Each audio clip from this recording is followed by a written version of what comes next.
All right, hello and welcome to another physics lesson. We're going to switch gears with this one. We're going to move out of uniform circular motion and Newton's law of gravity, and we're going to go back and hit up some of the stuff I skipped regarding rotational motion. We'll just do a couple lessons on this right now is my plan, and then start doing some AP review. I'll have to look into a little bit how the AP test is going to be administered this year, but let's not get into that. Let's focus on this, and let's just go ahead and get to it. So we're going to review a few things here first. First of all, torque. Torque is represented by this symbol tau, and you might recall that it is force times a distance. Now when we talk about that force and distance, we're talking about a force applied at some distance from a axis or point of rotation. And so those are the things that we're talking about. This is often called a lever arm. Now these two things must be perpendicular. And so the interesting thing is, even though this force C here is drawn down on this corner of this rectangular object, the lever arm is just going to be this horizontal distance from the axle, because the lever arm and the force has to be perpendicular. So since this is a vertical force, I have to have a horizontal lever arm. That means this force right here is going to produce a clockwise torque, and this one's going to produce a counterclockwise torque. If these two forces are equal in magnitude, they will balance each other out. So this one's a lot easier to see because it's lever arm, because it's actually located at that point, but it doesn't really matter. These two, even though they're at different heights, they're both vertical forces, the same horizontal distance from the axle, so they will create equal magnitude torques in opposite directions. Now this one is a vertical force, force B, and so we would again look at its horizontal distance from the axle, but here there is no horizontal distance from the axle. And so this force will actually produce no torque whatsoever. Now, we hopefully remember that throughout rotational motion, every time we do this, we find that there are parallels. There's a rotational version for everything that we see linearly. We have seen that for acceleration, for instance, that in angular we have alpha for angular acceleration. And for velocity, linear velocity, we have omega for angular velocity. So it turns out we have a similar parallel with Newton's second law. Newton's second law is net force equals ma.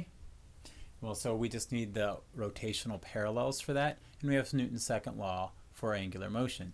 So instead of net force, we have net torque.